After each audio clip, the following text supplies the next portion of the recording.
In the previous tip, we established that the use of the Control key to copy files in the Windows environment has the same application when working with sheets in Excel. So to create a copy of a sheet within or across workbooks, I can simply drag and drop the sheet while holding the Control key to create a copy. The same can be done when working with cells. By default, dragging and dropping the edge of a cell selection will move that selected range.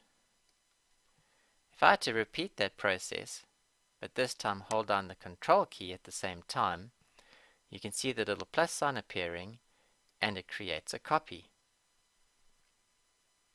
Just be aware that when applying the same technique with cells that contain formula, dragging and dropping without the Control key has the same effect as a cut and paste.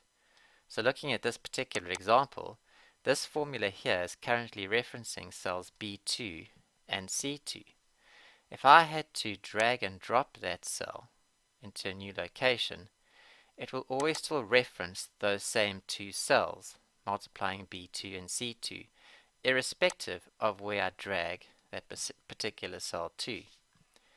If I had to repeat that process, but now use the Control key, it has the same effect as a copy and paste. So that formula now becomes relative to its new location, and hence is now multiplying cells B3 and C3. If I had to drag it down further, still making a copy by using the Control key, it still becomes relative to its new location, multiplying the two cells to the left. If I had to add a figure in there, it will then compute that for me relative to its new location. So a drag and drop without the Control key is the same as cut and paste. Using the Control key is the same as copy and paste.